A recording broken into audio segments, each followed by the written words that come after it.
How you guys doing this evening? Lights, camera, action. Let's talk. We are here, your boy Chris. And this is Demi. You know who we are. Man, we got, oh my God, this show for you this weekend. Baby, tell these people what's going on. Today we have the traveling Myrtle Beach Murder Mystery Show. Oh, and yes. y'all are in for a surprise. Treat. Yes. We got our man right here, Mr. Kateridge. His boy out there, BennettTurner. They're gonna show you something. I'm telling you, we got a little surprise for you. So you just be on the way. I'm telling you, it's all good. Keep going. Hey man, didn't you say you had somebody coming with you? Yeah, he was supposed to be here 2 hours ago. Hey, boss, I'm in the right place here. I'm here, boss, here. Where you been? Boss, I had to run some errands, you know what I'm saying? Errands? What errands? Come on, all due respect, boss, you know I do some business over here. That'd be a first. Come on, look here. Where were you? I had a couple of errands to run, you know, boss. I had to go by Paulie's Jewelers, pick up my Rolex. Paulie's. Yeah, they do some tune-up, you know, every now and then you got to tune it up. Well, you got a Ferrari all of a Yeah, sudden? like the Ferrari, but anyways, that was on the way to pick up the money from Joey. Joey made Whoa. You went to Joey's? Yeah, I went to Joey's. Joey made a bet on the Patriots game last weekend and he lost. They covered the 3.5 point spread, boss, is what I'm saying. They beat him by 12 points. Come on. Joey isn't even stupid enough to make a bet like that. That's straight you're wrong, boss. What? He did. $5 So you went from Paulie's to Joey's. Yeah. What did I tell you about going down to Seaboard Street? Well, What? You got another excuse. you told me you'd break a leg. You know what I'm saying? But Ah. come on. Again, boss, all due respect to using your position, I was getting some money for the business. Oh, you picked up the money. Yeah. Well, I dropped it off by the pizzeria. I left my apron in the car. I know I'm a mess, but come on. The pizzeria's got a safe, you know. I don't have the money with me, boss. I'm warning you. You had best have that money on my desk first thing tomorrow morning. I have it, boss. They didn't tell you I was going to be late? Nobody said nothing. I called and left a message at the bar. You know what? Why don't you just go and do what you gotta do, get it all taken care of, and make sure that money is on my desk first thing in the morning. Sure thing, boss. I'll do it. I'll do it. I'm gonna get some. Come on. Where's Angie? I got to see Angie. Yeah, you go. Go see my daughter. All right, I'll go. Okay, boss. Bye.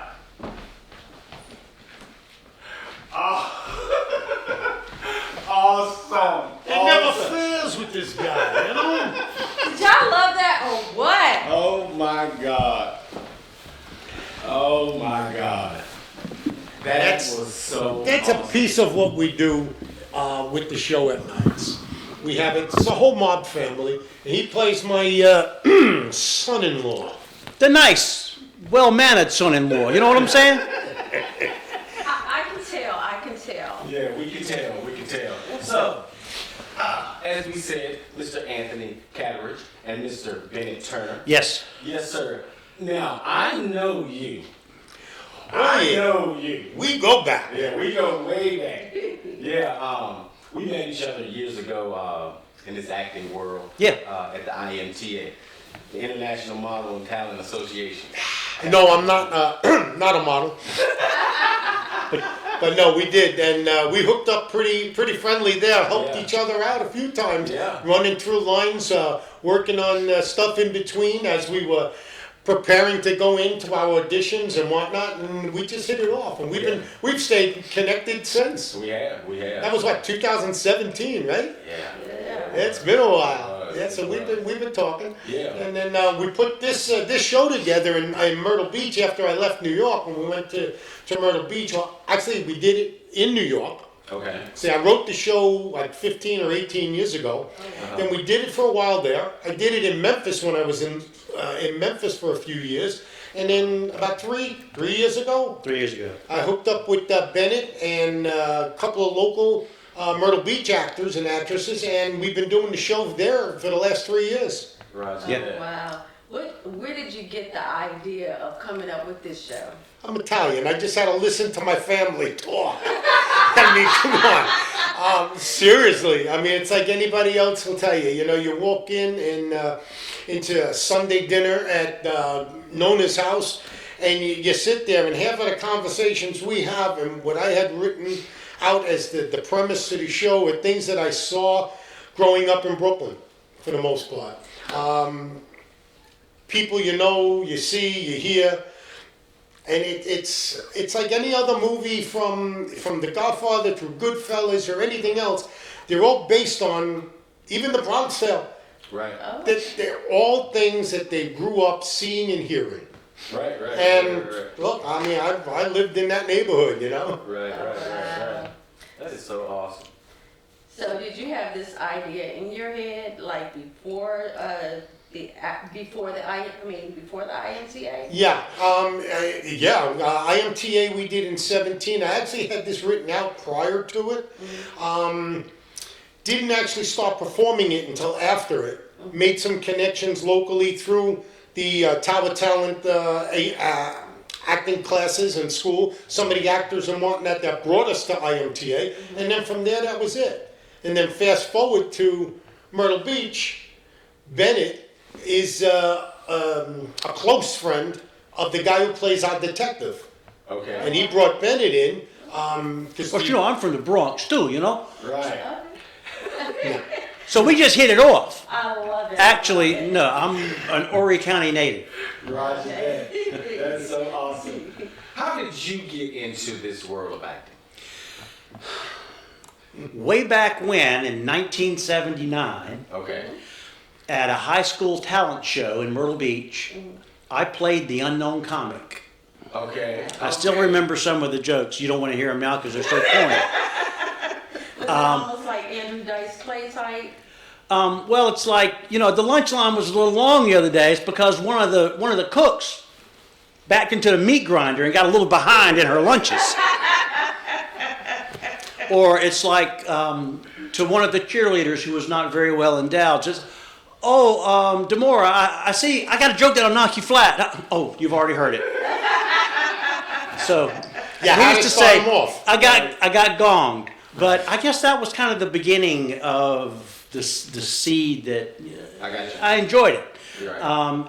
Hadn't proceeded it or pursued it professionally, but I'm a realtor, own a real estate company, so I'm always performing. So it seems like you're always performing for a listing presentation or Right. taking buyers out, and this is just a fun thing. A friend of mine, high school buddy, said, Bennett, we've got a spot open in a show. I think you'd be great for it. Come talk to the director who wrote it. If things work out, they work out. If they don't, so we had coffee one day, and Right. Yeah. I don't know what he saw, because I still feel very self-conscious about my performance and what I'm doing, and am I up to his standard? So Roger that. I understand that. I Yeah, understand but you did a great that. job. Yeah. He's the team that we have is absolutely impeccable. The guy who sings is brand new with us. We have two of them actually that work with us now, alternate depending on their scheduling. And Anthony is brand new. Anthony Marsalisi, he's brand new. 3 Anthonys, Yeah. 1 fictitious and 2 natural. It gets a little confusing. But the detective that plays with me, he actually played in a show that I was doing at a theater, a local theater in Myrtle Beach. He was actually playing the loan shark. Okay. So he's playing the detective with me, and he says to me, I got a perfect guy to play the son-in-law. He's got this greased back hair. That's exactly how he said, it's a little bit of a mullet, but we can get away with it. You know, he says, but he'd be perfect for it.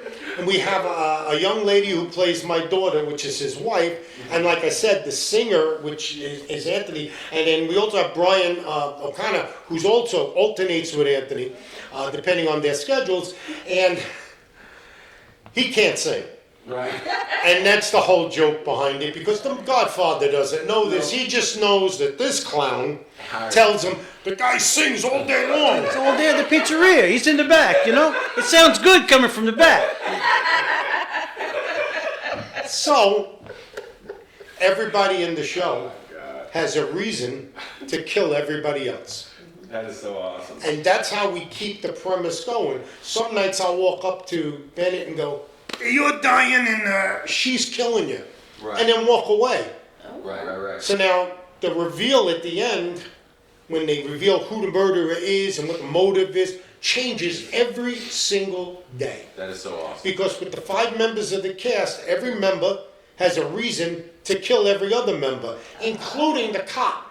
I mean, there's been times where we've had the sheriff be the murderer because he was a dirty cop. And it works out so funny all the way around. He's interrogating people, and that's another thing. We get the audience to interrogate The members. The the cast. cast. Oh, that is so awesome. And then tell them what you do to the cast, to the audience. What does Sloan do to them with the switch?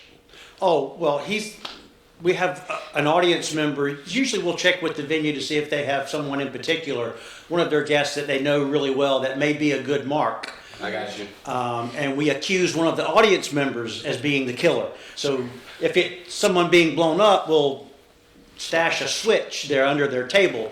It looks like a little light switch, but it's a switch that actually turns the bomb, or blows the bomb up. So they get accused and they get brought up on stage, and the audience can interrogate them as well. Let me ask this question. Have you ever done that type of interrogation with someone, brought someone on, from the audience and someone froze? Oh yeah, but again, Well, the last show, keep it going. the cook was the killer. Okay. We did a show where the cook wanted to be involved, and we made him the killer. He killed me because I was causing problems in his restaurant. and it wasn't a car bomb at that point. No, he stabbed me. Right. So he came I out. came and out had with this a big knife and with a red bloody under red. his arm, with the red all over the red. So he came out with this big, like a sword from a pirate ship, Right. and he Sinbad. comes out with it, like with this thing through him, and we arrested the cook as the murderer that night. That is Oh, so wow. awesome. So awesome. So for your audience, you always interact with them. and the whole show is interactive. Right. When an actor doesn't have a scene, they're mingling with the other tables away from the action. But whenever a scene is on, then we'll say, "Oh, we gotta be quiet. They might say something we want to hear." Right. Got you. Right. But when we gauge the progress of the show with the progress of the service at that the restaurant is serving, so we make the show last as long as their dinner lasts. Oh, wow. And we interact with the crowd as it's going through, and answer questions and Right. That's awesome. explain who's doing what and where I'm from and what my relationship with everybody else, just so they get a good understanding of the plot. And if the restaurant is doing a sit down, we'll manage it through each course.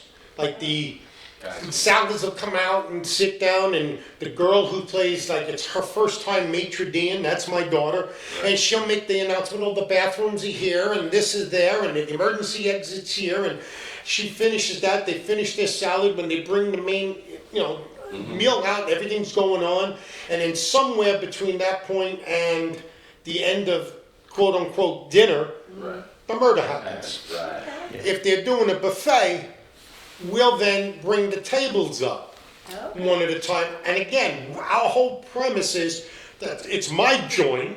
My daughter's taking care of the place because I financed the whole thing. You know what I mean? My money paid for this. So she's doing that. I'm doing that. He comes in. He comes from the pizzeria to them, and you saw what we did there. That's what he does at the show. He comes in late because he was out doing what he shouldn't have been doing. I don't know about that, boss. Come on. Made some money, Do you let the audience members know that they have been chosen, or y'all just random? Oh no. No. The only person that has an inkling is maybe the person who gave us a heads up. This person is really good to play along with, or we would love to see you get this guy because he's a pain in the butt. Right. You know, Right. sometimes the one we did at the Hammocks joint in Myrtle's Inlet. Yeah. They said, "Oh, he's so annoying. He's this, he's that. He's really." I threw him against the wall and patted him down like he was a mobster. So, Well, it's because they're regulars of the restaurant, Right. or we might be doing an HOA Right, where right. everybody knows everybody. So when we pick on someone in particular, I got you. the whole neighborhood is enjoying is in it. it. Wow, that is cool. Those are fun. Yeah. We have one HOA. Matter of fact, it's one that's coming up for us again in Prince Creek, West. Caesars, West. Seasons. And this is the 5th show we're doing for them in 3 years. Oh, Yeah. wow, that's So we have to change it up all the time for them. Now it's a neighborhood in Myrtle Beach, the southern end of Myrtle Beach, Right. and no one is from Myrtle Beach. They're all from up north somewhere. That's cool. There's 60, 70 people in there, and no one's from Myrtle Beach. And tell the truth, there's only 2 people Well- in there in the entire room that's from that. When we ask who's a native Myrtle Beach person, 2 people raised their hand. Oh, Wow. Me Him? and Sloan, the guy that plays the detective. The detective. They're the only 2 people That's from crazy. Myrtle Beach. That's crazy. Oh, wow. Is it- Oh, go ahead. Go ahead.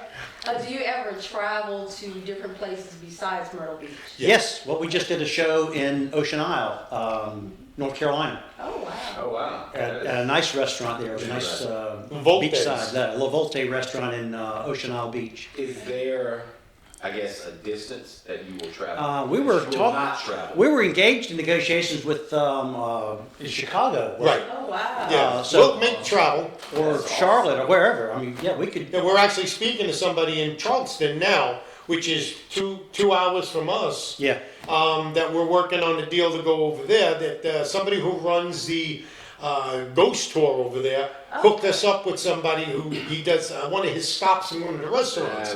So we're looking at doing the restaurant there. But yeah, we've gone as far as Little River. We've got the Prince Creek. We've got Conway.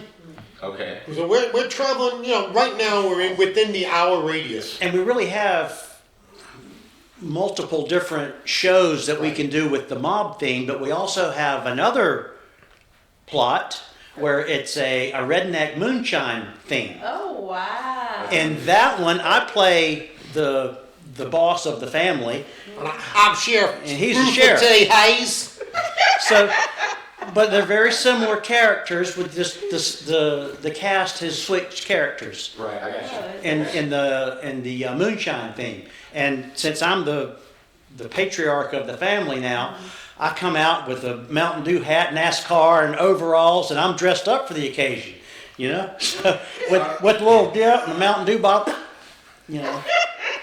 Is there, in your scenarios, is it one that you favor over the other? Like you said, better. Depends on who you ask in the cast. We get a lot of people from New York, so some of the references that we make at 86th Street, Yeah, instead of being down on Seaboard in Myrtle Beach is kind of where the tattoo parlors and some of the adult clubs are located, I got that you wouldn't want to be caught on a regular But basis. back in the day, the way it was originally written was 86th Street in Brooklyn.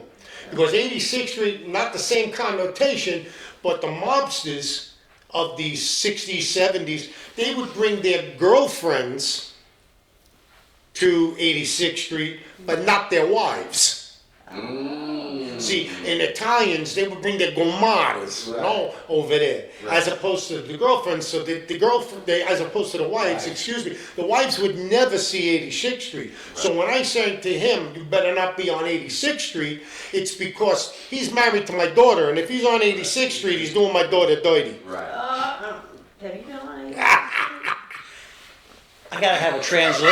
I gotta have an Italian dictionary to translate some of the stuff he says. I could imagine. I could imagine. Do y'all do any like weddings or birthdays and stuff? We have done weddings. We did a wedding in Pawleys Island. It was where the guests did not know they were doing a murder mystery show. And that same party, the families had never met. Oh, wow. The bride's family and the groom's family had never met. Oh, wow. So it was a reveal after reveal, Yeah. and it was one of our best shows. It was funny because it was actually their bridal, their rehearsal dinner Rehearsal dinner for the wedding. It wasn't the actual wedding; it was a And rehearsal dinner. the bride's family, when they were coming over to me, who are you? Who are you related to? I'm Who with was the part of groom's family. Yo, well, you got a problem with that? And then when the groom's family, who you with? I'm the bride's uncle. You got a problem with that? So they were like looking at me being the mob boss. He's marrying a girl who's in the mob. Her family's in the mob. Back and forth. And then at the end, by the middle of the show, it got to the point where they were so paranoid. Then we did the reveal, and you hear, we've been had. Oh my God. It was one of our best shows yeah. from an audience participation and enjoyment standpoint. They just they tipped almost everyone on the cast, even though we get paid for the performance. Right. They tipped us. Oh, you were great. You were great, and they wanted to take pictures of after the show. Yeah. Because y'all are stars. Oh yeah, They are. come on. Definitely are. We make ourselves available after every show, and we do. They come up to us. They want us to sit and talk with them. They want to take photographs with us. They want to give me a card. We want our HOA to hire you, and that's how we end up doing in the HOAs, because we'll do a show like we did 2 weeks ago at La Volte's, and we got 2 cops that were sitting there. Funny Sheriff. thing, neither one of them got the answer right. Oh, wow. And they were detectives, so they want us to come do the show for the sheriff's department. Wow. So we're going to do a show come up in March or so that we're going to do something for them with the detectives over in Horry County. That is so awesome. Moonshine might be the best one for that. Yeah, I think we're going to do that. That would be real nice. I love that you guys don't just stay in one and do one little, just like a restaurant. We're gonna just stay. I love that you're up for anything. Just to, Oh yeah. Well, it plays well for a lot of different reasons. One is if one of the cast members forgets a line, we're human, Right. or starts going off track, it's very easy to get them back on track. Or a scene is out of order. It doesn't really matter. The audience doesn't know. Right. So we're not that strict, and it's in concrete. I got you. The first line of a scene is set, and the last line of the scene is set. The rest of it is ad lib. Right. One of our cast members, whose name is Ashley, she'll come up with something off the top of her head during a show that we've never heard before. She's never said it before. We call it an Ashleyism, but it fits so perfectly, and it's so funny. She's like, "What did I say?" It's just like, the blonde, she doesn't understand what she just said. It works out great. So we make sure she puts it into the next show. Right. Because now We're the waiting detective for it. is homeless. Oh, where that came from. Yeah. I'll get you a blanket, she tells the detective, because you're wandering around like a homeless person. Well, she says to the single one night, she says, you're like a crab. And he's looking at her. He says, and I got the nutcrackers. Like, what? Where did that come from? Right. I like that. But I believe, as an entertainer, you have to be willing to shift. Well, it keeps you on your toes, Yeah. because you don't know what's going to come out of anyone's mouth at any given time, and you go with it. Right. We bring in staff members into the show as well, Right. and the staff member will say, "Well, what do you want me to say?" I said, "Well, okay, here's the scenario. I come in late. I call you and tell you I'm going to be late, and you forget to tell the boss. What are you going to say? Right. Cover yourself. You say whatever you want." And then I'll turn around. You told him? You called Chris and you said you was going to be late. I don't know, He was Chris. just as surprised when you walked in the door as me. I don't that you know. were 2 hours Maybe late. he was texting his girlfriend. I don't know. You throwing me under the bus. Come on. Hey, look. So Now that gives you a reason Right. to want to kill him. Right. Because he talked to the boss and said you were the reason Right. that he wasn't known. And then you have a reason to kill him, and he's got a reason to kill you. So now we've just incorporated that staff member, as we did at the place in Little River, Yeah. where we got the chef involved, because he was doing all of that, and blamed the chef for not telling the boss that he was going to be late, and then interfering, making a ruckus in the place. They had a reason to kill each other. So, And that's why it's good to know improv and stuff like that, and train with improv and Right. everything. And when you're in theater, and you're on stage, sometimes you do flub your lines, but nobody knows that you flub. Nobody they don't have the knows. As script. long as your person catches up with you, like, Yeah. hey, remember this, or something like that, Yep. to bring you back real Right. back I in. remember the first time that I ever did a stage play, and it was live. We were about to go on, and somebody told me, they said, remember, if you mess up, no one out there knows that you're messing up. That's right. It says now the director, they might know, and they might say something later, but they're not gonna stop the show.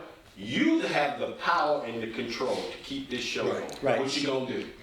And it made me reassess everything that I was thinking and doing as far as an actor when it came time to perform. Yeah. So, yeah. The worst thing you could do or hear when you're doing a recorded thing, as we do with the movies that we've been on or the TV shows, cut. Right? All right, so you just cost the company maybe another couple of $100 because they're going to redo the scene. 80% of the time, they don't even bother because you got back to it and you just added a few extra lines here and there and kept the movie or the scene going. 80% of the time, they don't even bother cutting it. It ends up being one of those classical mistakes Right. that, Yeah. like say hello to my little friend. That was a mistake. That wasn't supposed to be in that movie. It's just like in Godfather. Oh, there's the cat- plenty. When he picked up the cat and started rubbing the cat, that cat just walked in the scene and he saw it and grabbed it and started playing with it. And the director was like, Leave it. okay, let's let it ride. Even that scene with the when they killed the guy in the car and he says, leave the gun, take the cannolis. Uh-huh. He was actually grabbing the gun to ditch it. And the other actor turns to him and says, leave the gun, just take the cannolis. And it became a classic line from the movie. Right, yeah. Yeah. Yeah. And y'all seem to know what y'all are doing. Totally. Did you automatically come into be a comic or an actor when you first started everything? Was it comedian, actor for both of y'all? Well, for me, like I said earlier, it was the unknown comic in high school. That was years ago. Well, I did tell you what year it was. It was 1979. Right. And I didn't pursue anything professionally. I just enjoyed it. I've always enjoyed acting up. I've always been the comedian of the family. Seem Or the like class you are. clown. You do. You Yeah. seem like, if I saw you, I'd be like, oh yeah, he's a class clown. But I guess would. I was blessed with the quick wit that I see some things literally, you can say something, but I'm also, part of my ingenuity has come from being dyslexic. Okay. I say I'm dyslexic, and if you know anything about dyslexia, you know that's a joke. Right. But as a kid, I would say things like steal a rate. Steal a rate is how a dyslexic would say real estate. Oh. So the first syllable of the word would be transferred over. Right. And That explains a lot. it does. Well, growing up, I lived in southern Alabama, and there was an army base nearby, and it was Fort Rucker. Okay, I heard of that. Yeah. I transposed that in the car with a group of folks, older folks, and I said, Rort. So sometimes it can get you in trouble. I had to learn how to think on my feet, think fast, and I've always, I guess, been blessed with that kind of quick wit. So doing the improv just fits in perfectly with. Naturally. And we all get to get along as friends. So outside of the show, we have interactions, and very much the same as the show. We have those same kind of reactions and interactions, especially me, you, and Sloan. Yeah. Because they know Sloan and he know each other since they're like junior high. So one starts a sentence, the other one finishes it, and normally it's in a joke punchline. Yeah. Okay. And as far as my stuff was, I was always a singer. Ah. I worked with 50s and 60s bands back in the day. That's My awesome. group, well, we opened for the Chiffons back in the day. My band actually backed the Chiffons for 3 years. The original Chiffons. Judy Craig, God bless her, she was one of the greatest. We also worked with Larry Chance and the Earls. Wow. Remember. We did with them, and we also did Lenny Coco and the Chimes, and the great DJ Mickey B. We performed with their shows for, wow, got to go back even before that when I was working with, before Flipside, when I was working with Hush. We worked with Randy Jackson and with Zebra, and we worked with, we worked back in Long Island, in all the Long Island clubs. I don't think there's a Long Island club between the two bands that I was with, the 3 bands that I was with over the course of 40 years that I didn't hit. So where did Elvis come in? When I was working with Flipside, we had our own Elvis show. I'm a big Elvis fan. Roger that. So we did. Just like Elvis. I used to come in Tupelo, Mississippi, and I'd do the whole 9 yards. You know what I'm saying? And I would have the suit. I had a blue satin suit with the American Eagle on the back, the American Eagle on the front. Funny story. My wife Margaret, we were doing a show. I think it was the very first time she saw us do the Elvis show. And we were doing it at a park. There was they shut the park. It sounds like, Woodstock kind of thing, where they shut down the parking lot of the park in Suffolk County, New York, 4 hours before the showtime because the parking lots were all full. Oh, wow. Okay? The place was packed. We did our show. I'm throwing scarves. I got the whole 9 yards. We're doing the whole thing. Finish, and I get undressed out of the suit off stage somewhere, and I hand Margaret my suit, and I tell her, cover it, put it back in the car, because we're going to do a whole other set of regular 50s and 60s music besides the Elvis show. We were going to give the people more. Right. Okay. Cover it. Stop.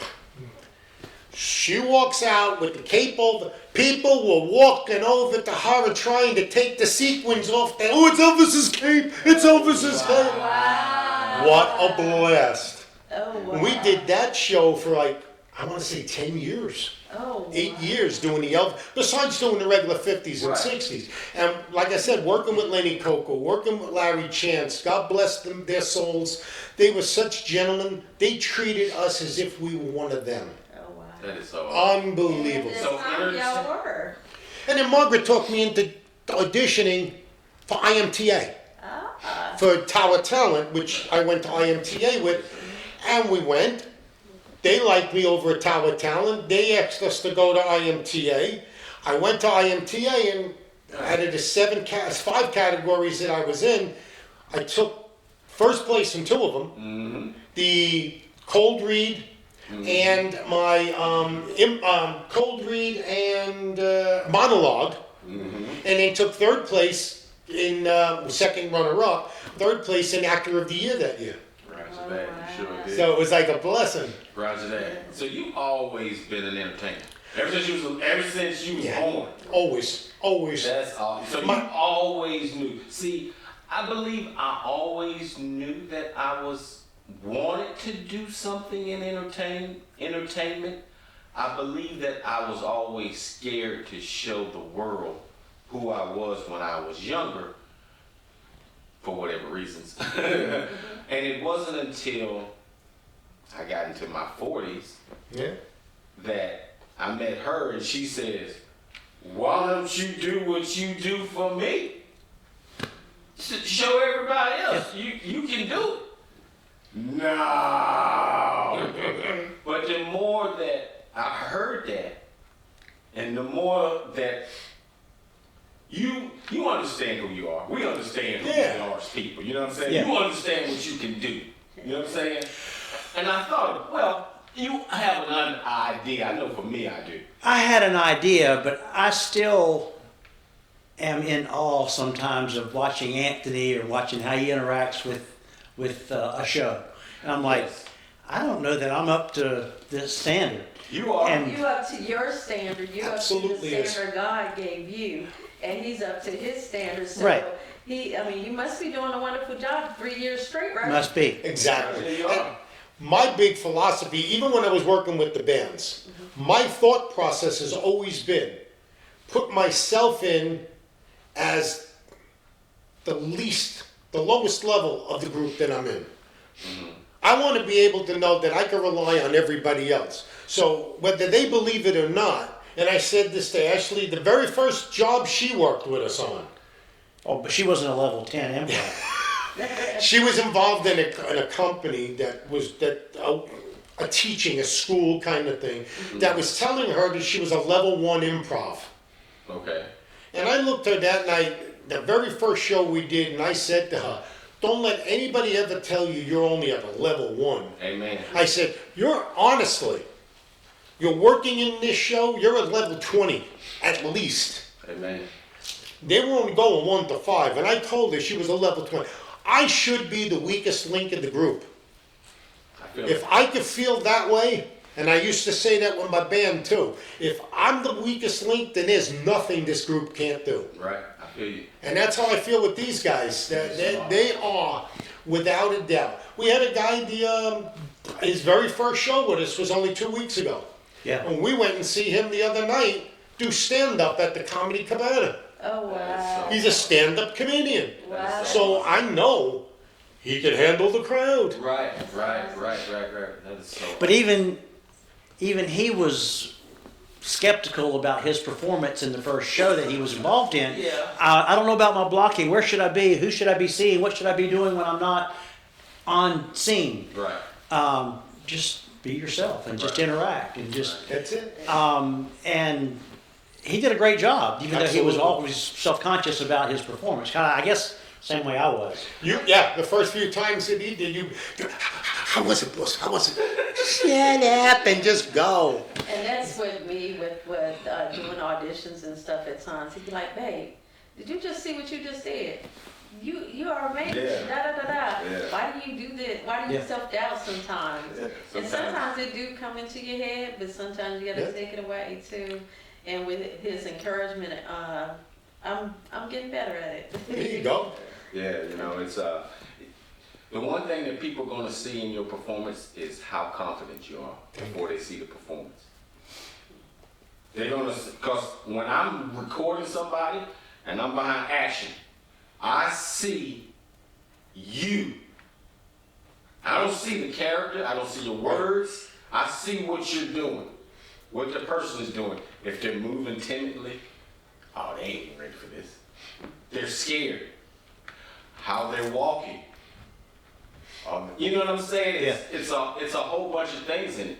I know for me, the first time I stepped out on camera, stepped out on stage, I saw the lights and I saw the people, and the God of my understanding said, you better not get up and go nowhere else, because you've been saying this since you was a little boy. And I fell in love. I totally fell in love. And with everything that you said, telling yourself this is it, especially if you're the smartest person in your group is too small. I didn't understand that then. I thought I had to be the smartest person in my group so that I can get all these people to want me, to hang out with me. But once you start understanding life and understanding this art, yes, what you said is. Yeah. I was told that way back in the very beginning when I was singing. We had an agent that told me that. And he was somewhat a New York agent, let's put it that way, okay? He got us work at San Gennaro Feast, okay? And he told me that. He said, you go up there, he says, and you make sure that everybody around you is as good or better than you so that you could rely on them. And if you could rely on them and have confidence in them, that they can cover you if you make this. You'll never make a mistake because you know that you got that confidence, and that confidence is what's going to come out on it. Right. And that's what we did. Right. That's awesome. I hear you speak about your wife a lot. When did y'all meet? Or how did y'all meet? Let's see. Before I could talk, I actually know my wife 7 years ago. Our parents grew up together. Oh, wow. My mom and her mom went to elementary school together, and our fathers hung out in what should have been high school. And then, when they first got married, and both sets of parents, it was the two sets of parents and the two kids. Right. And it was always the two of us. We actually shared a bassinet. Oh. So we go back, way back, that far. So you were flirting during that time, then. She will tell you. Yeah, girl. You see this, right? She will tell you off camera, she will tell you that when we were 10, 11, 12, 13 years old, she couldn't understand why none of the guys would talk to her. It was because I told them, you go near Margaret, I'll break your legs. She's laughing, but she's also shaking her head back there, isn't she? But yeah, that's the truth. We know each other all those years. That's so wow. awesome. That is beautiful, though. That That is amazing. When you know something, the older I get, and with being in a marriage, having someone to love, hold on to, bro. I respect you. I totally respect what y'all have. Keep what you got going on. Makes you feel better. It does. It gives you purpose. It gives you. I'm not saying that being single you can't understand yourself and get a place, but get into a space that you need to be. But when you have someone beside you that will hold you down, no matter what, it ain't nothing more powerful than that. No. And like I said before, she's the reason I started taking the acting classes. I was looking at it to say, you know what, maybe I should. We saw an ad in one of the flyer things in New York that it was for the Tower Talent. They were holding auditions, come down. You had to audition to get into the class. They weren't just letting anybody in.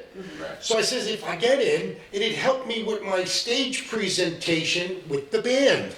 Right. A little bit more interaction with the band, a little bit more playing with the audience, a little bit that I was doing the Elvis thing and throwing the scarves, and Right. going up to the women, pushing the guys out of the way and sitting down so I could sing to their girls. I was doing all of that, Oh my but I God. wanted to take it another step. And then I found, wow, I like this. Right. And then audition, they taught us how to audition. You went through all of that, Yeah. and how to audition for IMTA. And the next thing I know, I got people calling me. We saw you at such and such, boom. Or we saw you do this, boom. And I started getting small things to do, and then ended up going to IMTA, and then the floodgates opened. Right. Because, I don't want to sound like a, who's who, but I had over 15 callbacks That is That's so. at IMTA. That's awesome. We had people from Georgia, people from down here in Carolinas, we had people from Memphis, we had New York people. And then I ended up starting to do a couple of commercials and whatnot. And then there was a gentleman who came over to me who sat in on the singer-songwriter competition that I did. Okay. My musician never showed up, so I had to do it a cappella. Okay. But I still went ahead and did it, Right. which they gave me credit for. And the guy came over to me, and apparently he was from RCA. And had said, we would like you to, come and do a couple of demos, and not for you, we'd like you to sing them for people who wrote them so we could try and sell the songs. And then from there, a couple of agents asked me to do. I did a couple of Apple commercials. Did you ever hear the Apple? Banana, banana, banana. Oh no, it's an apple. And for the, I have heard that. well, I was doing the voiceover. Oh, that's what's up. So that was one of the first things that we did, and then from there I did some murder mystery shows, and from that, and we went on and moved on to everything else. That is That's so awesome, awesome. man. You've been everywhere and done Oh. everything. Yeah. My favorite ones even though they were not big time, but because the fan that I am of Elvis, I did the Graceland movies. The Wedding at Graceland, both of them, and the Christmases at Graceland. I did both of those also. Just the fact that I was involved in a Graceland movie, I was like, humna, humna, humna. The only time I was actually flabbergasted Wow. was when Priscilla walked in on one of the shows, on one of the sets, just to say hello and say that she was really supporting the thing. And I was like, I couldn't even say hello to her. And I never liked that, Right. ever. Right, I feel you. I think I've done that with, Was it Queen no, it was with Oprah. Latifah? Oprah. Really? Yeah, that was the only time. And I've, been on set and you see, oh, it's like, yeah, such and such. Yeah, okay, cool, no problem. But when she came on the set, I don't know, it was just different. It was just way different because everybody's, I guess, we were on the side, we were in a church. We were in this mega church. And we were sitting in the middle row. And she came in on the left side. And everybody that was on that side started turning. So everybody that was on our side and in the middle and on the right side, we didn't know what was going on. So by the time we get to see her, she's already down to the front and she's going up the steps now. And she comes on, hey everybody, and then Lee Daniels, that's when I first saw Lee Daniels, and I'm like, oh, that's Lee Daniels. And she came out, hey, I just wanted to say hey to everybody. And she was just so nice and she just left. And I don't know, I was just speechless. That was the first time I've ever been that speechless, to see something like that, to, I guess, see someone that's really truly living their dreams. You know what I'm saying? Yeah. You know what I'm saying? Really truly to believe in yourself to a point where nothing will stop you. Whatever somebody said, you said, okay, cool, I got you. Yeah. And you proved past everything. So Yeah, step down. I always look up to anyone that does that. Anyone. Well, especially if you know her life story, to come from the abuse in her family, and she was always pushed aside or downtrodden or held back, and then to explode like she did. Yeah, it's crazy. It's like, wow. And When they said for the color purple, she was going to, before then she was going to a fat farm, and then she got that call, Yeah. and he was like, don't you lose another pound, and she Yeah. that would have been me. it was like, don't you lose. No. Yeah, so I love that you have been such an inspiration in this entertainment business, Anthony. Me? You have. Just everything you've done, Thank you. that right there, it gives me hope that my future is always bright. You're right up there with old man. I mean, we sat, we did lines with each other at IMTA in the hallways and whatnot, and we bounced off each other. Man, you're there. Well, You're there. I think. And that's what, I mean, we've said this, when we were explaining where we knew each other to everybody in the group, and with Margaret and I was like, oh yeah, I remember that. I remember him. He was in the hallway bouncing off the commercials with each other, back and forth. And I tell you, that IMTA, there are got to be, I want to say 10 people, 8 to 10 people outside of the team that I went there with, that I still stay in touch with, yourself included. Roger that. A couple of singers that were in the singing competition. One is in Nashville, one is in Georgia or something like that. Hey, I got this gig. Hey, I'm doing this. I'm recording here. I'm doing this.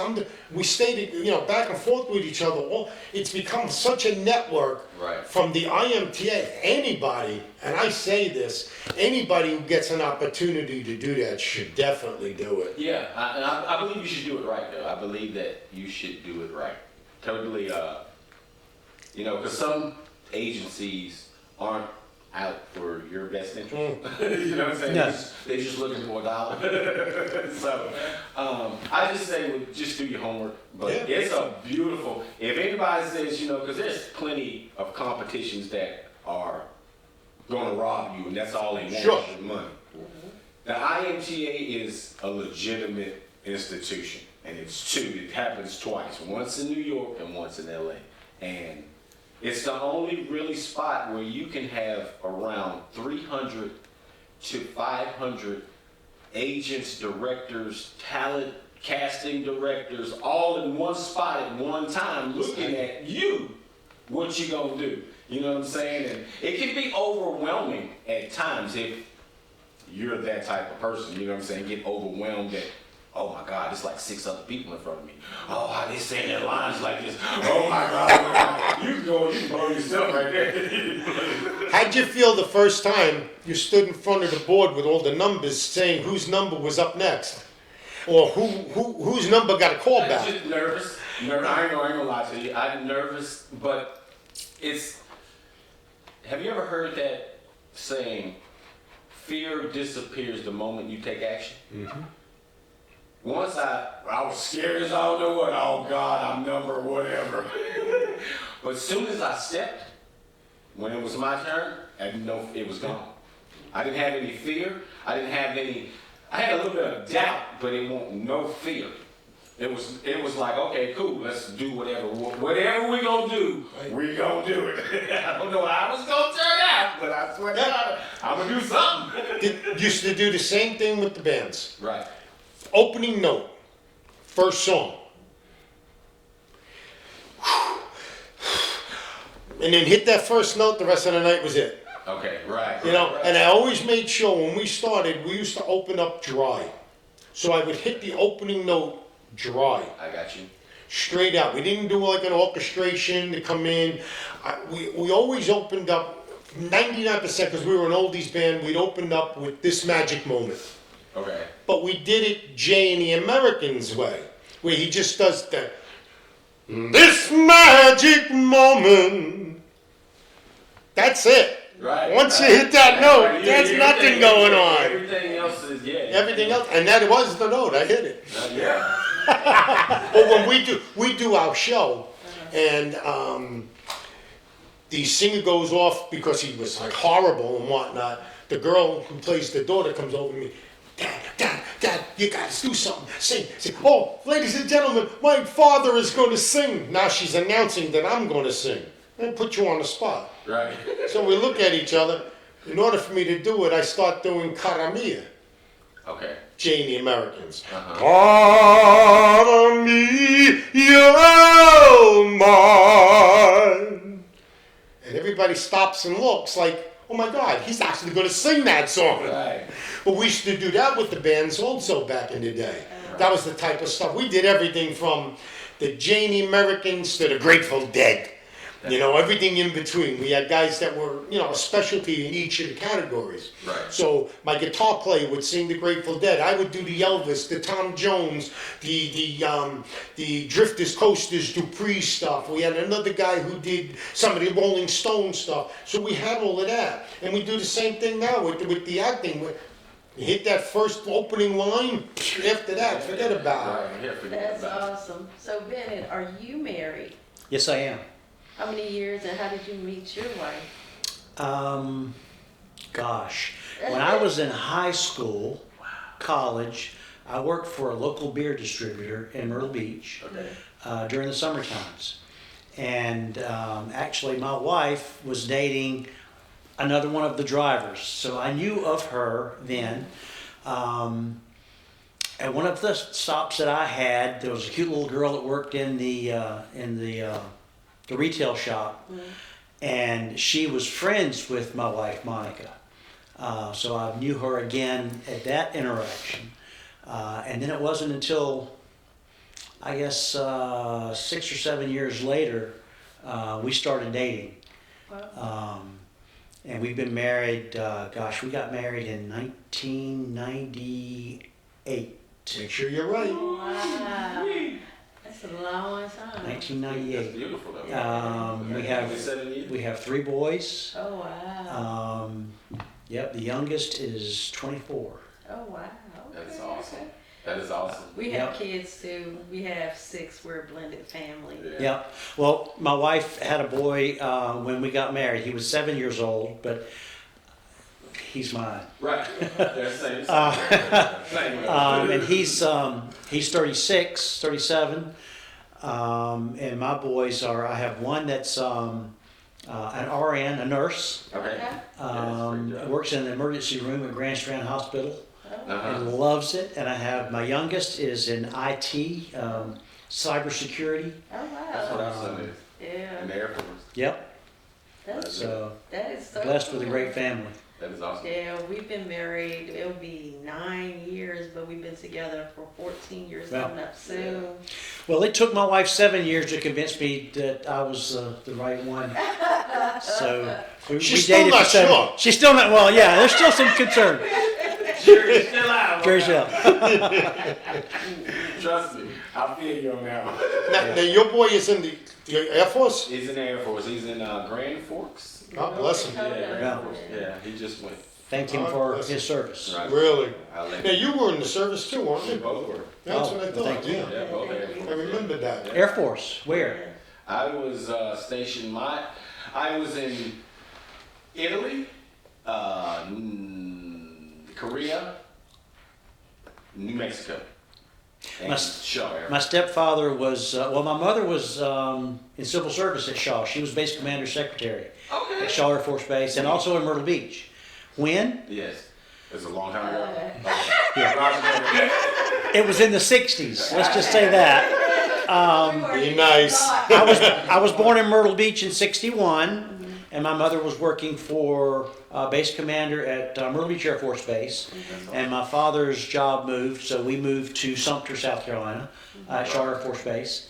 And she was civil service there. But then we moved to an area, southern Alabama, I told you about, where she didn't have an Air Force Base local. Right. She got into real estate, which I ended up getting into real estate as well. But we moved back to Myrtle Beach. My parents divorced, and she ended up marrying a gentleman who was in the Air Force as a mechanic for the A-10s at Myrtle Beach Air Force Base. Roger that. And come to find out, that gentleman used to rent a room from my grandmother who had a duplex in Myrtle Beach on the ocean. So, stereotypical Southerner, you're married to your cousin. Everybody knows everybody. Hey, Uncle Willie. Everybody related to Uncle There you Grandpa. Uncle Grandpa. One of the lines in the bootlegger show that we have is we say something to the fact that I don't want you going over there because my cousin works over there, and then the guy who plays the son-in-law in that show, who's actually the detective in the mafia show, he turns around. Yeah, but you can get a divorce and still be brother sister.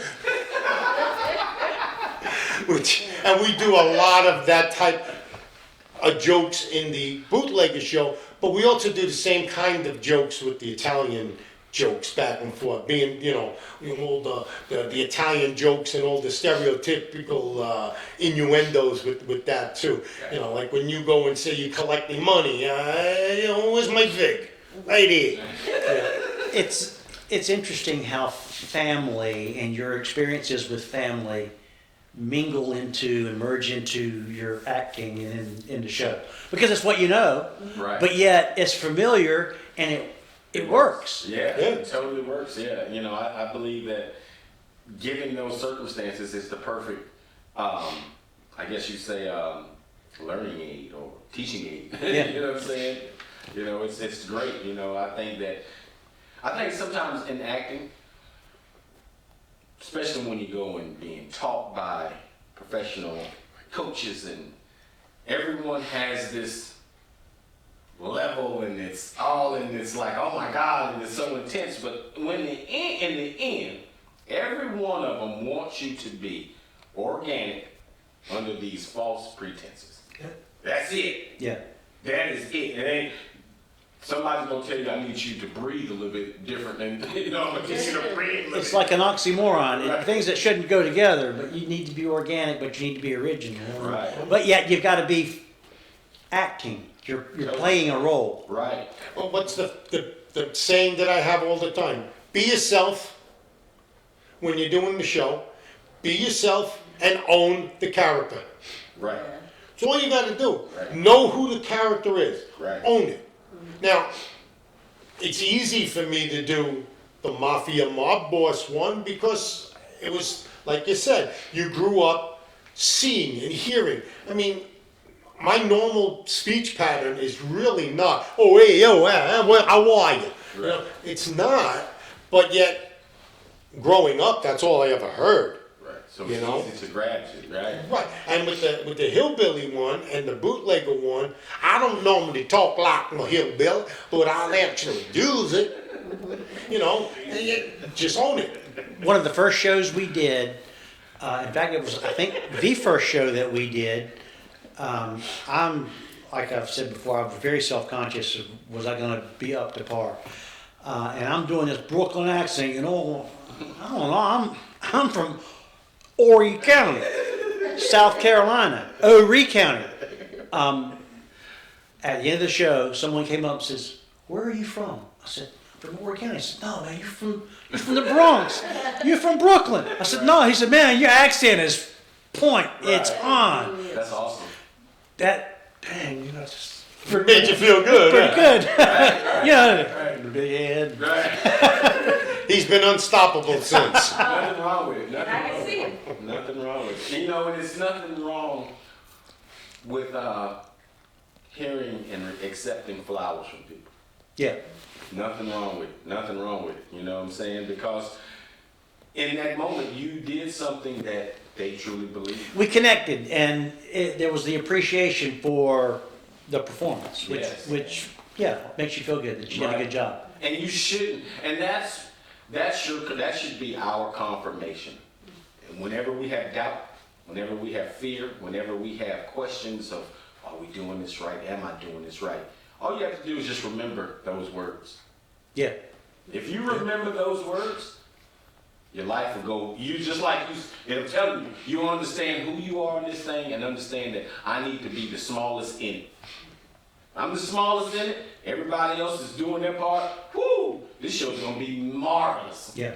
All the time, you know, so keep doing what you're doing, brother. You're doing amazing. We must be doing something, right? We're booked. Yeah. We're booked. Busy. We're staying busy, man. Awesome stuff. This- I love it. We got, 5 shows coming up in the next... Yeah. Oh, that is. I'm too old to remember. No, you're good. CRS. Can't remember stuff. Yeah, Or something like that. Yeah, we say stuff now. Yeah. yeah. PG-13. Yeah, and going on even with the singing, going back to that, I'm actually going to be doing the national anthem Ah, for the hockey team in Florence, for the minor league hockey. Oh, wow. So I've been doing the last, what are we here, in Myrtle Beach, we were here 5 years. I've been doing the national anthem 2 or 3 times a year for Pelicans. the Pelicans. Pelicans, yeah, the baseball I've been team. doing it for them at the ballpark. So now I'm going to be doing that on the 13th over in Florence Center that's all. for them. And then we have, in River Hills, we're going to be repeat customer again. Okay. That we're going to be in River Hills Country Club doing the Mafia themed show for them. And then we're going to be at Prince Creek, like I said before, 5th time we're Fifth time. there in 3 years. Oh, wow. So we have to change it completely. We're the first time we're doing the bootlegger show there. So it's not even the Mafia theme. And then we're going to be at we got a call yesterday for the firefighters. They're called the Raging Knights. That's what they're called. Oh, wow. It's firefighters motorcycle club, and they're doing a cancer fundraiser in March. I believe it's going to be on the 28th. We haven't confirmed the date yet, but that's for cancer research for children. Oh, wow. About half the shows we do are open to the public. Right. And this one would be open to the public, This of course, one as a would fundraiser. Right. Or the restaurant is open to the public Right. for guests to make reservations and come in for the show. But then the other half are HOAs or the wedding that we did. Right. The HOAs are a load of fun. Yeah. So for HOAs, are you guys talking about the homeowners? The homeowners association. Okay. So we go to their rec center or whatever it is that they have on premise, Right. and, you know, whatever it is that they're doing, one of the homeowners association doesn't charge their homeowners. It's part of they give them like 2 or 3 shows during the course of the year as part of their HOA. Yeah, well, they're paying huge HOAs, but Right. that's, you know, involved in it. Others, you know, they charge them for whatever the dinner is that they're bringing in on top of. So then we'll do the show for them. We'll work our way through the show, work our way through the dinner, and it's the entertainment for their HOA for that night. And the police department that we're going to be doing, it's going to be for the installation of their offices, the new offices. That is so Oh, awesome. wow. So yeah, it's a How lot do of you got this board right here? it's a lot of flexibility involved. You know, 1, 2. that's our current cast. That's the That's the cast we cast. had. Right. That's the cast that we had this past weekend. That's awesome. If y'all can look at this, this is the Myrtle Beach Traveling Murder Mystery Shows. And Dun dun dun. and if anyone wants to book it, number is 631-553-4916. Again, this is the Myrtle Beach Traveling Murder Mystery Shows. The phone number is 631-553-4916. And we have BennettTurner in the top right-hand corner. That's our son-in-law. That's my son-in-law in the show. Right. Okay, and then you have Ashley Clark. That's down my daughter. below. And then in the middle, you have, Me, the mob boss. and then you have Sloan right here, Sloan Macklin, he is our detective. Okay. and Anthony Marcellisi. Marcellisi. He's Italian. Oh, yeah. You I think? couldn't tell that. He plays our singer who can't sing. He's actually a great stand-up. So is Sloan, stand-up comedians. Okay. Okay. So, I had a question for y'all. Yeah. For y'all's show, is there a particular age group that normally comes there, or? For the open to the public, we will tell you, there is nothing you cannot take a child to. Okay. It's family friendly. As a matter of fact, one of the shows one of our first shows we did over at the Hammock Shops area in, what's that area? Paulie's Island. In Paulie's Island. Hammock Shops. Yeah, the Hammock Shops. The only girl who had the exact motive and the killer was an 8-year-old kid. Oh, wow. Yeah. She had it pegged perfectly. So we couldn't give out a bottle of champagne to that person. So we gave them a certificate and a gold shield to say that she was, she was a gold shield detective and figured it out. So awesome. But no, the worst innuendo we use, whether it be for the church or anywhere else they can book us, we've done St. Michael's, we've done, all those places, Knights of Columbus. The biggest innuendo we have is that he goes down to the seedy part of town. Okay. We never say anything nasty or dirty or what, but whatever, say we're in this town, and you tell me, hey, I'll ask you, we're doing something for your church or we're doing something for your HOA. What's the seedy part of town over here? Oh, you don't want to go in this area. Gotcha. Well, that's the area we'll say he's at. Gotcha. Gosh. So that's as bad as the innuendo gets. What do you So you left going with? to the city We part of town? we did we did a show for a synagogue, Oh, Oh my God. and this is a show where I died. Okay. So I go off. Once I die, I'm not seen until we do introductions at the end of the show. Anthony introduced me, and I said, "It's me. No, I'm not Jesus. I'm not coming back from the dead." at a synagogue. And then he realized where He's we under were. the table. He's like, "You didn't just say that." But the rabbi thought that was the funniest line in the show. That is He thought it was scripted. Oh my God. Have y'all done like bar mitzvahs and stuff? We haven't done. This was just this was a church Well, it dinner. was for the synagogue. It was for the. They were just doing it for themselves. They have entertainment come in. Somebody who goes to the synagogue saw us at a restaurant asked about it. We gave them a card, and lo and behold, the secretary from the synagogue called us, and we did a show for them. That's what happened when we did St. James, the Knights of Columbus at the Oh, we had 150 people in a Yeah. gymnasium. and we did that one twice. They saw us at another place because they were a guest at a dinner that we did. And they had us come to do the church, and we even got the priest involved. Yo, Yeah. Father, how about throwing me up a couple of blessings over there, eh?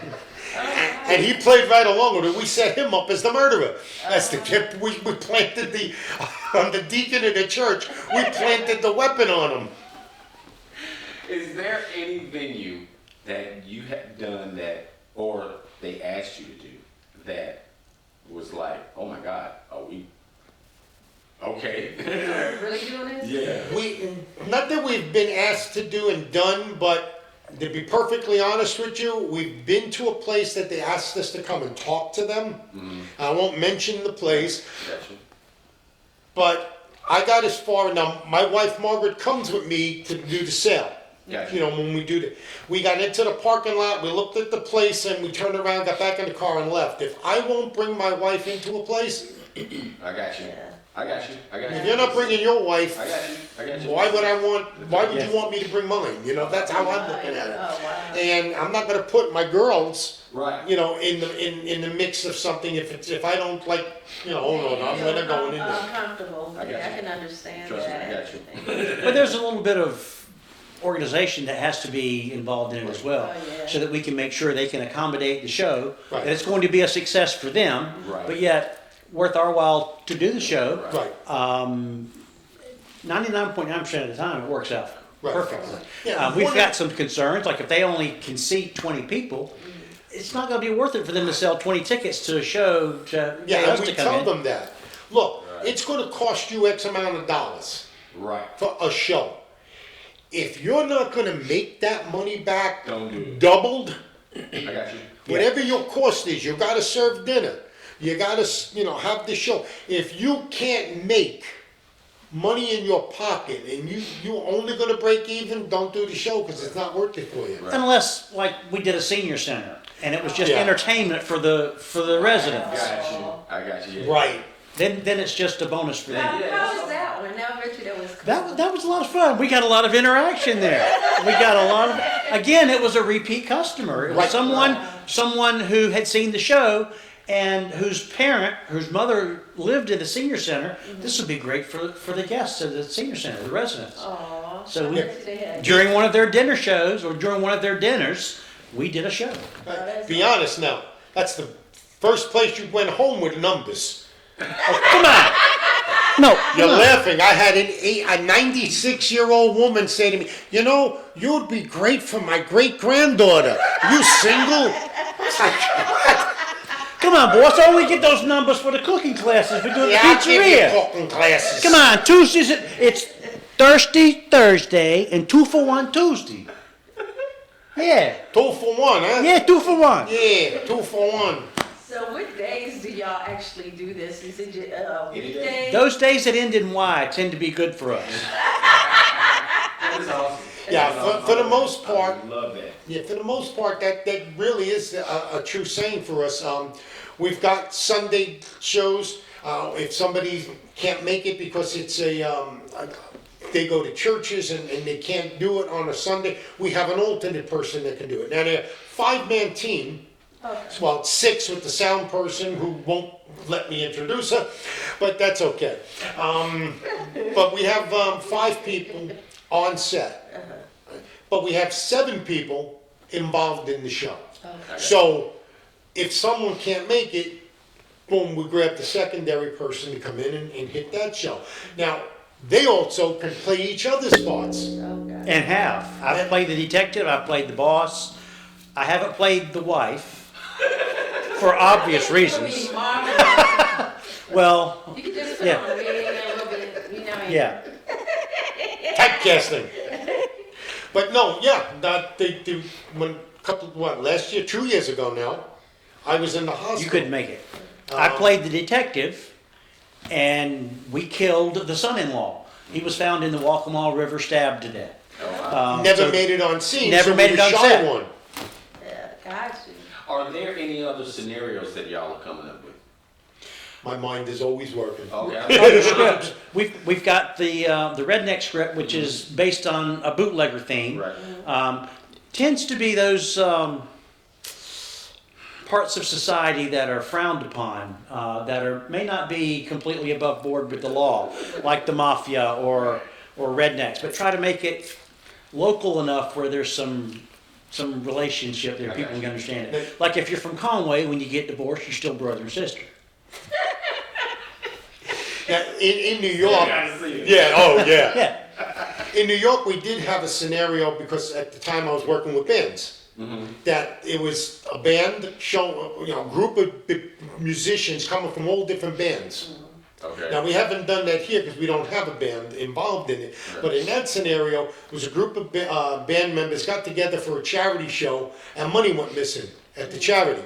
So you had the promoter of the charity and the place and the agent.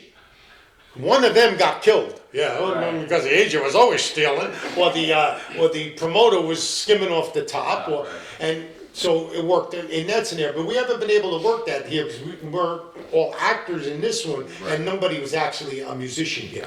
Okay. We're trying to work that into the redneck show, into like a country band, the washboards and the kazoos and the big bass.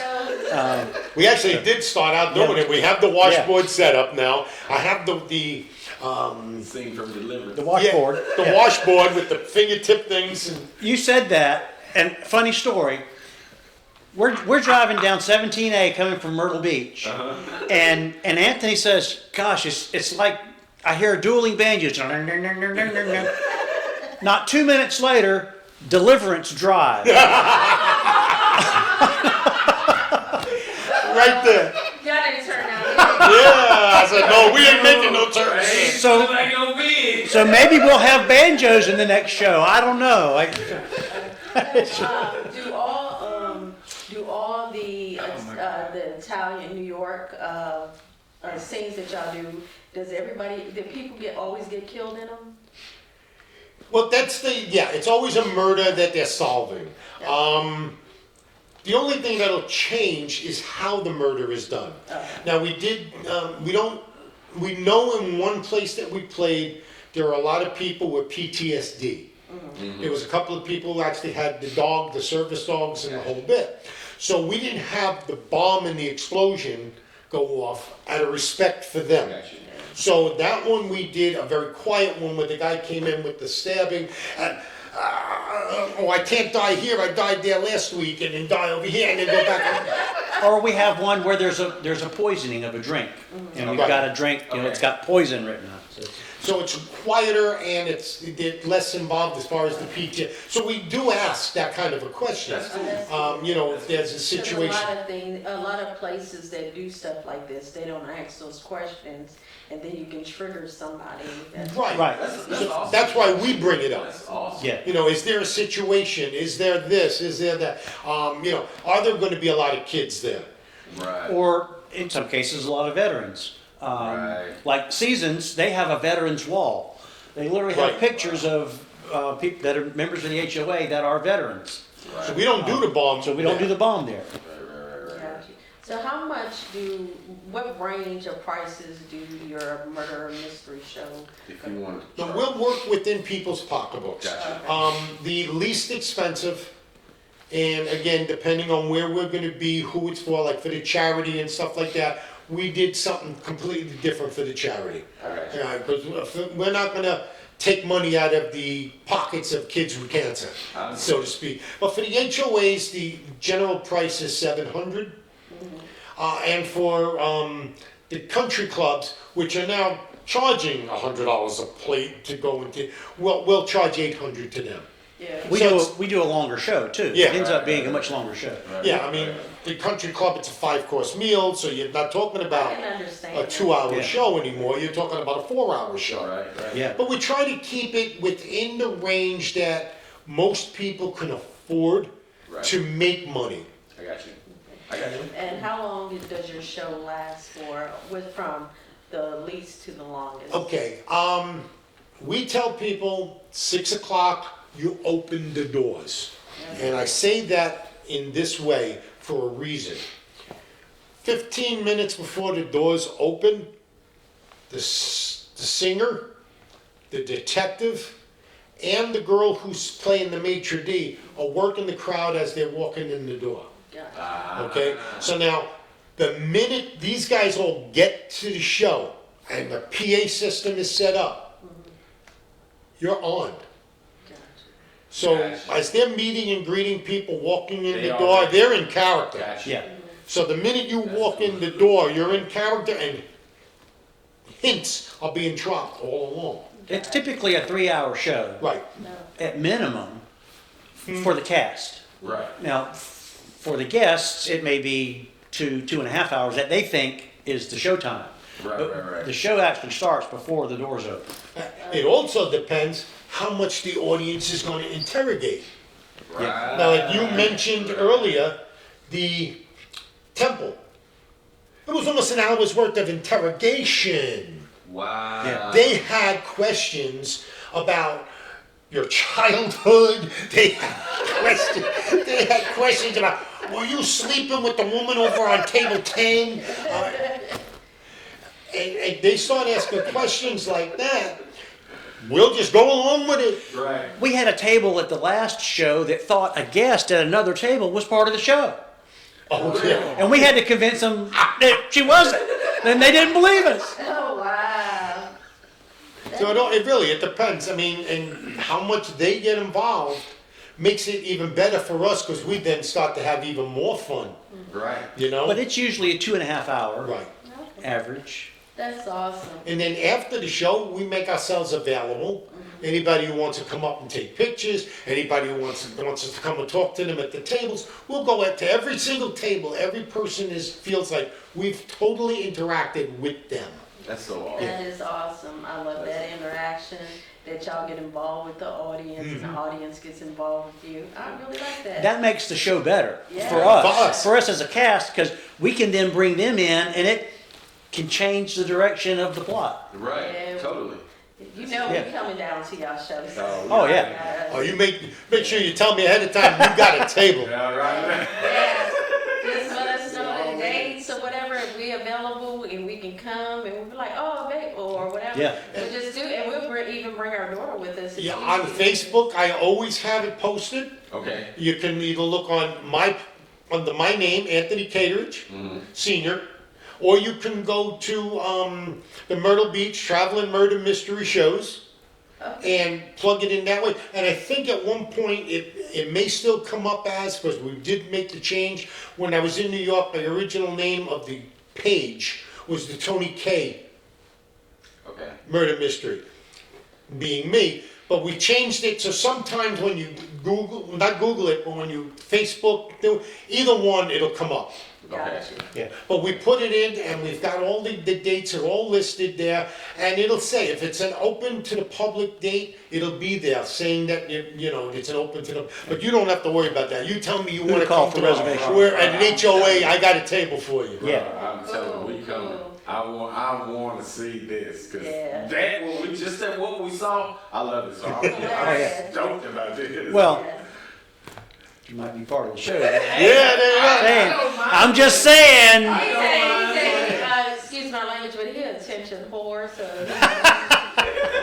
No. he would get out there and he would do all sorts of things. Don't get him started, oh Lord. I love the play. Love it, love it. Well, that's what you trained for, brother. Amen. He does it in the grocery store, so yeah. Yeah. I tone that stuff down. Shh, Aunt, stop. Shh, be quiet. Yeah, he She does runs down the that. aisle. What you talking about? Did you see what she just did? She cut the line. What are you kidding? Or doing something, he'll be like, oh Lord. I'll be like, That's why we got along so well. Amen. well, we're coming to the end of our show, and we really appreciate you, Oh. Anthony and Bennett, for coming on. Thank you for having us. Absolutely. I've enjoyed it. It It's great. was amazing, amazing. Oh, you're in And trouble Margaret. now. She's like, you gonna play my. We appreciate you guys completely, and thank you for working the camera back there. that. And we appreciate it. We've been friends for quite a while, and we're going to be friends for even longer. Brother, yes, sir. And now we're new friends. Amen. Yes, yes, 'cause we just met you, so yes, you're more than welcome. Amen. And are you on Facebook as well? Yes, I am.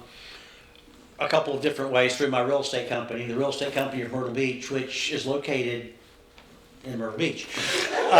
It works. So, and through my name, of course, you can see all my family pictures and everything. So, That's all awesome. my kids. So if y'all can give a positive word, one at a time, of something positive to give to our audience here, what would it be? Either one of y'all can start. Go ahead. Go for it. You have it in your heart, you want to do it, go for it. Don't let anybody tell you you can't do it.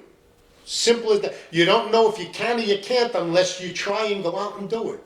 Simple as that. Amen. We've kind of talked about it and touched on it several times during the show.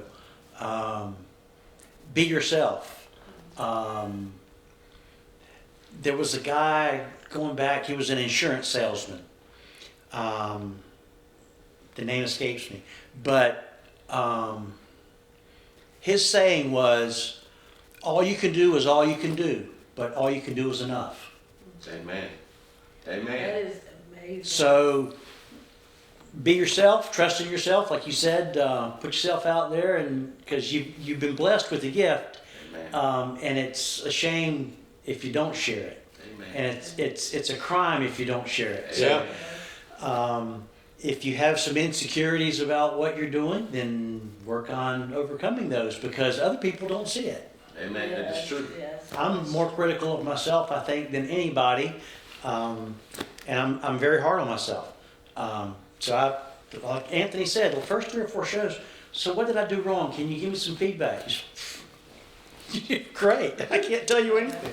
If I don't actually come to you and say, yo, yeah, there's nothing reason. And I won't say, hey, you did something wrong. Right.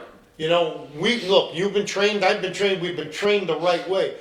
Next time, try this attitude instead of that attitude when you give that line. I mean, one of the first things they taught us was they gave us a line. Do it in 3, you're angry. Right. You're more embarrassed that you were taken advantage of, or you're so angry but you don't want to say anything, bite your lip because the person you're saying it to might be a cop or something. No. But always be true to yourself. Be true to yourself in what you're doing, because he says, I wouldn't have done it that way, but the way you do it, you own it, it works. It does. So keep doing it. Yeah. Yeah, and sometimes you have to encourage yourself when others don't. So encourage yourself, tell yourself that you can do it. Because if you don't tell yourself you can do it, you won't do it. Just believe it. Yep. Do y'all want to, we would like for you all to tell everybody the avenues in which they can contact you for bookings, for shows, for anything. Just look into the camera right there. You've got the phone number. I don't know your phone number. 631 It's number 4 on my caller ID. Number 4, yeah. Number 4. They can't dial number 4 and reach me. You see what I gotta put up with? You see? Does she do this to you? I love it.